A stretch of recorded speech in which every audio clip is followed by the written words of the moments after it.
Hello বন্ধুরা, আমাদের SDTV চ্যানেলে আপনাদের স্বাগতম। আমি দীপিকা চলে এসেছি আপনাদের জন্য গীতা LLB সিরিয়ালের আপডেট নিয়ে।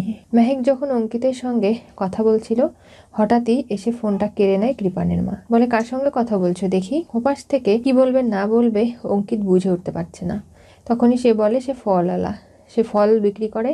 এমনকি মেহেককে ফোন করেছিল। মেহেক ডালিম খেতে, নাশপাতি, আনারস, কলা এগুলো খেতে ভালোবাসে, তাই তার বাগান রয়েছে, সেখান থেকে টাটকা তুলে এনে মেহেককে দেবে। সেজন্যই দাম দর আর কি ঠিক করছিল। তোমার নামটা কি? অখিল। কি ব্যাপার অখিল, তুমি এখানে কেন মেহেককে ফোন করেছো? কারণ মেহেক দিদিমণি তো আমাকে বলল যে আপনি নাকি খুব ভালো, খুব সুন্দরী, খুব ভালো ব্যবহার আপনার। সেগুলো শুনেই আপনার গলা শুনতে পেয়ে আপনার সঙ্গে কথা বলছি আর কি। তো ভাষা ঠিক করে কথা বলো, আমার তো অনেকটা বয়স হয়ে গেছে। তুমি এখন আমার রূপের যদি প্রশংসা করো তাহলে একটু কেমন লাগে না? আসলে আমার বাড়িতে বউ নেই তো, সে আমাকে রেখে পালিয়ে গেছে। এসব কি ভাষা? দিন তো আমাকে, আমি কথা বলছি। আচ্ছা অখিল, তুমি চিন্তা করো না, আমার বর কৃপুর খুব শরীর খারাপ করেছে। সে ফল ছাড়া আর কিছুই খেতে পারবে না, মাছ মাংস কিচ্ছু না।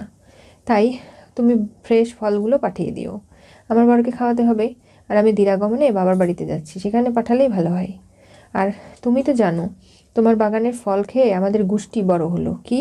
হ্যাঁ, ঠিকই তো বললাম। ঠিক আছে মায়েক দিদিমণি, তাহলে আমি এবার ফোন রাখছি। অঙ্কিত অনেক কিছু করে অনেকটাক্ষণ পরে সামলে নেয় পরিস্থিতি। মেহেক, তুমি তো যাবে এখন কৃপানের ঘরে, কেন বলুন তো? কারণ আমার ছেলেটা অসুস্থ, তোমাকেই তো সারা রাত থাকতে হবে। তুমি বউ হিসাবে কোনো কর্তব্যই করলে না।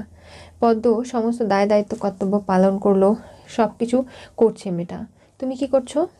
দেখুন, আমি তো ওই ঘরে থাকবো, আমি কৃপুর পা টিপে দেবো, হাত টিপে দেবো, গলাও টিপে দেবো, আপনি চিন্তা করবেন না। কি? না কিছু না, আমি যাচ্ছি ওর ঘরে, আপনি চিন্তা করবেন না একদম। এই মেহেকের চালচলন আমার মোটেও ভালো লাগছে না, ওর ব্যবহারটা কেমন জানি খুব খারাপ লাগছে। এর মধ্যে কিছুতে একটা গোলমেলে রয়েছে। এরপরেই ফোনটা হাতে তুলে নেয়। অগ্নিজিৎ মুখার্জিকে ফোন করবে তখনই কিরণ কান্তি আসে। বলে, কি ব্যাপার, কাকে ফোন করছো? অখিলের বিষয়ে আমার কথা বলার আছে। অখিলকে? তোমার বয়ফ্রেন্ড যে তোমাকে পছন্দ করতে? দূর বাবা, সেটা নয়। ও এখন পড়াশোনা শেষ করে ফলের ব্যবসা করছে। না গো, অখিল যে মেহেকের বাড়িতে ফল দেয়, তার সম্পর্কে আমার কিছু জানার ছিল, তাই আমি অগ্নিজিৎ মুখার্জিকে ফোন করছি। ফোন পেয়ে অগ্নিজিৎ তো খানিকটা ঘাবড়ে যায়। গীতা এবং এলিনও চলে আসে।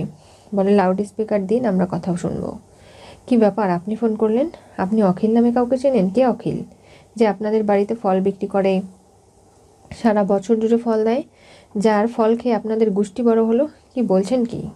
তখনই গীতা ভাবে মেহেক কিছু একটা করেছে, আমাদের সামনে নিতে হবে। আপনি বলুন যে চেনেন। হ্যাঁ, অখিল, অখিল, ওকে তো চিনি আমি। ও আমাদের সামনে বাজারে ফল বিক্রি করতো। ও এগুলো করেই জীবনে অনেক বড় হয়েছে। ছেলেটা খুব ভালো, একদম আমার জামাইয়ের মতো। কি? আমার ছেলের মতো? না, আমি জামাই বলিনি, আমি জাম বলেছি। ও জামও বিক্রি করে। ও বলছে এই শীতের দিনে কাঁঠাল ফলায়, ও শীতের দিনে নানাভাবে আম ফলায়। এগুলো তো হয় না, এখন কি সিজনারি কোনো ফল ও ফলায় না? সেগুলোর কথা কিছু না বলে এই ধরনের কথা বলছে। আচ্ছা, আপনি এগুলো এখন ফোন করে জেরা কেন করছেন? আমার মেয়ে জামাই দিরাগমনে বাড়িতে আসবে, সেগুলোর আমরা আয়োজন করব। সেগুলো বাদ দিয়ে কি এখন আপনার এই সব কথা শুনবো? অনেক বড় বিশাল আয়োজন করেছি, পারলে আপনারা চলে আসুন না, সমস্যা নেই। এখন আমি আর কোনো কথা বলবো না, তাহলে ফোন রাখি। এ বলে রেখে দেয়। জানো তো, আমার একটা সন্দেহ হচ্ছে মেহেককে নিয়ে। কি? আমি ওর ঘরে যখন গেলাম, ওর সঙ্গে কোনো একটা ছেলে ডার্লিং ডার্লিং বলে কথা বলছিল, কিন্তু আমি যখনই ফোনটা নিলাম তখনই ও ডালিম বলে উঠলো। যে ডালিমের দাম কত, কী বৃত্তান্ত, সেগুলো জানতেই নাকি ফোন করেছে। আমার কিন্তু বিষয়টা ভালো লাগছে না। কি বলছো কি তুমি রতি? আমার তো বিশ্বাস হচ্ছে না। হ্যাঁ, ঠিকই বলেছি। গীতা এদিকে নুডলস বানাবে, খুব শ্বশুরমশাই খেতে চেয়েছে, তাই নিজে হাতে টমেটো, গাজর সব কিছু কাটছে। আর বলছে এইবারের একটা মেয়ে বড় হয়ে গেছে, কোনো কাজ করে না, কি যে করবে বিয়ে হয়ে গেলে বুঝতে পারছি না। তখনই এলিন এসে বলে, তোমার ফোন এসেছে। কে ফোন করেছে? অঙ্কিত। কি ব্যাপার জামাই, কালকে তুমি চলে এসো ঠিক সময় মতো, এরপর স্টেজে উঠে তোমার 2 লাইন সংলাপ বলে চলে যেও। কি বলছেন কি? কালকে আমিও যাব দিরাগমনে, মেহেক আর কৃপান আসবে। ওই কাবাব মে হাড্ডিটাকে আমি সহ্য করতে পারছি না। দেখো, তুমি চিন্তা করো না, সেই সব কিছু আমি ম্যানেজ করে নেব। কি করতে হবে না হবে, জোরটা কার কাছে? আমার কাছে। তো 11টার মধ্যে চলে এসো, সেখানেই শুভ লগ্ন। আর আমি তোমার এবং মেহেকের জোরটা খুলে দেব। এরপরে যা করার আমি সামলে নেব। আমার কিন্তু খুব ভয় করছে, আপনারা যে নাটকটা করছেন না, এর ফল যদি খারাপ হয় তখন কি হবে? কিচ্ছু হবে না। তুমি ভয় পেয়ে সব কিছু বিগড়ে দিও না অঙ্কিত, তীরে এসে তড়ি দোবাবে না তো। আমার কিন্তু তোমাকে নিয়েই খুব চিন্তা হচ্ছে। না, তাহলে চলে এসো ঠিক সময়ে, আর আমি সবটা দেখে নিচ্ছি। সব পরিকল্পনা মাফিক যেভাবে আগেও হয়েছে এখনও হবে। ঠিক আছে। কী ব্যাপার, কার সঙ্গে তুই কথা বলছিলিস? জামাইয়ের সঙ্গে। কে জামাই? তুই কি চাইছিস বলতো গীতা, আমি তো কিছুই বুঝতে পারছি না। তখনই অগ্নিজিৎ মুখার্জি স্বস্তিককে নিয়ে বাজার করে আসে আর বলে, গীতা, তোমার বরটা একটা অবগণ্ড, অবমূর্খ, বুঝতে পারছো?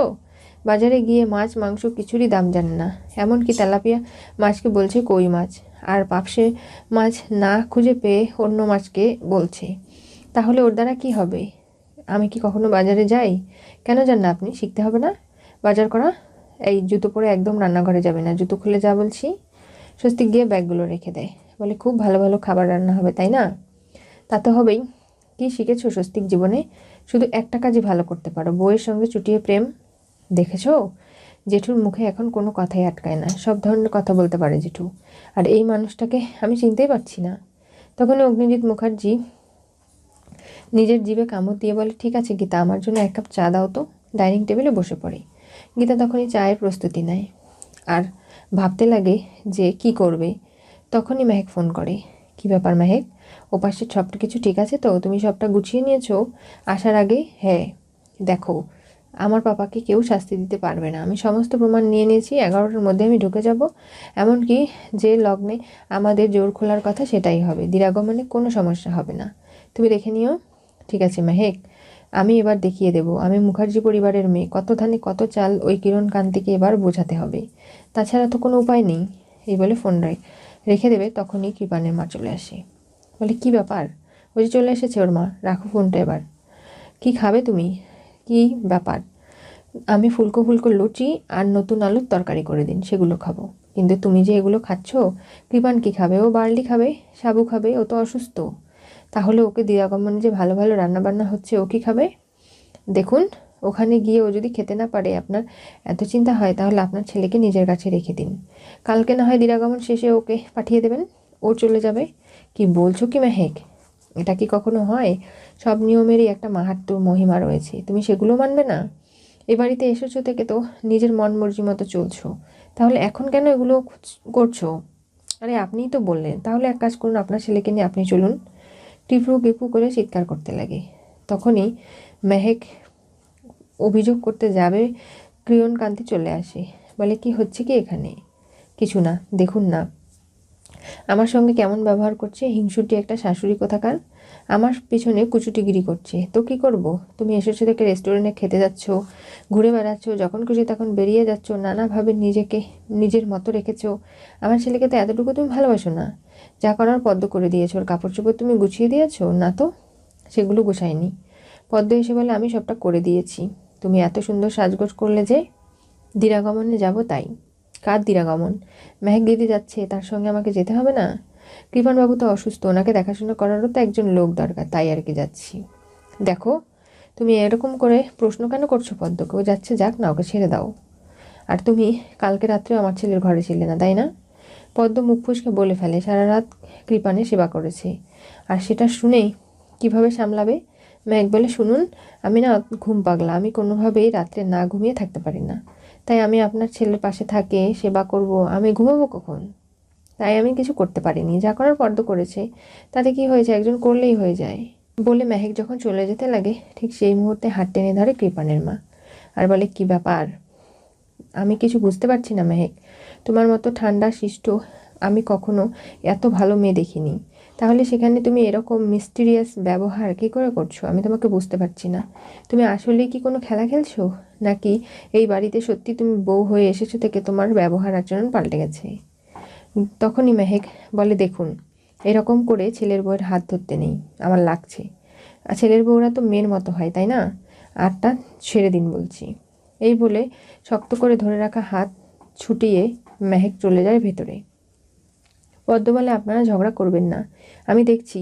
কৃপানবাবু এমনকি মেহেক দিদি দুজনকে তৈরি করে নিয়ে যাচ্ছি আমি। তখনই সন্দেহ হয়, ভজনও চলে আসে। বলে এই বিয়ের পর থেকেই খেলাটা শুরু হয়েছে। সেটা কে খেলছে, মেহেক নাকি গীতা এলএলবি বোঝা যাচ্ছে না। এগুলো সবটারই শেষ হবে দিরাগমনে গিয়ে, আপনারা দেখবেন। আর এই সব আমারও সন্দেহ হচ্ছে, আমার ছেলেটাকে কোনোভাবেই মেহেক ভালোবাসে না। তা না হলে এত অসুস্থ, ওকে হাসপাতালে ফেলে দিয়ে চলে এলো, খোঁজও নিল না, একবার ফোনও করলো না। আবার এখানে পদ্ম সব কিছু করে দিচ্ছে, ওর কোনো মাথা ব্যথাই নেই। দিরাগমন থেকে ঘুরে আসুক, তারপরে এইসব কিছু নিয়ে ভাবছি আমরা। কি হতে চলেছে গীতা এলএলবি সিরিয়ালের পরবর্তী টুইস্টে? পদ্মকে কৃপানের বউ বানিয়ে মেহেক দিরাগমনে যাচ্ছে। গীতা ডাকলো অঙ্কিতকেও। পদ্মকে এরকম করে সাজগোজ করতে দেখে কৃপান বলে, কি ব্যাপার, পদ্ম আমাদের সঙ্গে যাচ্ছে? হ্যাঁ, স্বামী স্ত্রী বর বউ দুজনে তো একসঙ্গেই যাবে। কে বর বউ? না, কারো কথা বলেনি। মেহেক মুখ ফুসকে বলেই ফেলে, পদ্ম এবং কৃপান যে আসলে স্বামী স্ত্রী, তাদের সম্পর্কের বাঁধনে তাদের বেঁধে ফেলার চেষ্টা করে। এরপরে কি ঘটবে জানতে চোখ রাখতে হবে আমাদের চ্যানেলে। পাশে থাকা বেল আইকনটি অবশ্যই করে ক্লিক করুন।